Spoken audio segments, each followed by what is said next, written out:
Why don't airlines fly over Tibet? Look at a flight-aware map of airplanes flying all over the world and you will notice something unusual. There are no planes flying over Tibet. The autonomous region of Tibet lies in the southwest part of China and borders India to west, Nepal to southwest, Burma and Bhutan to southeast. Tibet sits on the Tibetan Plateau, which is world's largest and highest plateau. It covers around 965,000 square miles, which is 5 times the size of France. Most of the Tibetan Plateau lies at an elevation of between 13,000 and 15,000 feet, known as the roof of the world. Tibet is also bordered by world's 2 highest mountain peaks, Mount Everest at 29,029 feet, and K2 at 28,251 feet high. During World War II, flying over Tibet was called flying the hump, after the Burma Road was captured by the Japanese. Pilots had to fly cargo from India and Burma over Tibet and into China. A higher percentage of flight crews died flying over the hump, than were killed during daylight bombing raids over Germany. Flying over Tibet presents a problem for airliners for 4 reasons. So let's find out the reasons behind it. First, there are only 2 airports in the region.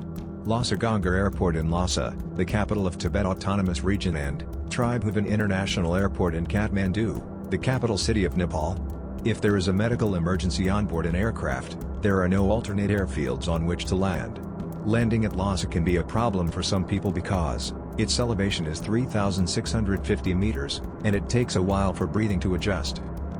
Second reason flying over Tibet is a problem for aircraft is because of the amount of emergency oxygen airplanes carry. Those yellow oxygen masks that drop down in the case of emergency cabin depressurization are connected to individual canisters of combustible chemicals stored above each seat. You are told to pull down your mask, because that motion ignites the chemicals, which produce the oxygen. Planes have only between 10 to 20 minutes of oxygen, which should be long enough for an aircraft to descend to below 10,000 feet, where there is breathable air.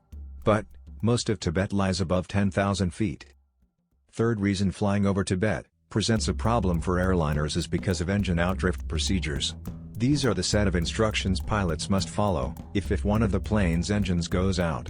Modern planes are designed to fly with loss of an engine, but the plane must drift down to lower altitude.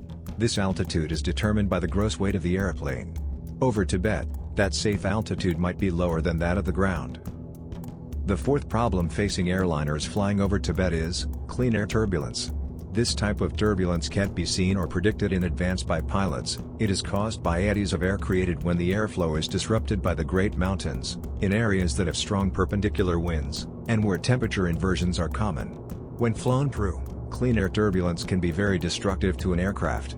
According to U.S. Federal Aviation Administration, clean air turbulence is the leading cause of injuries to passengers and flight attendants.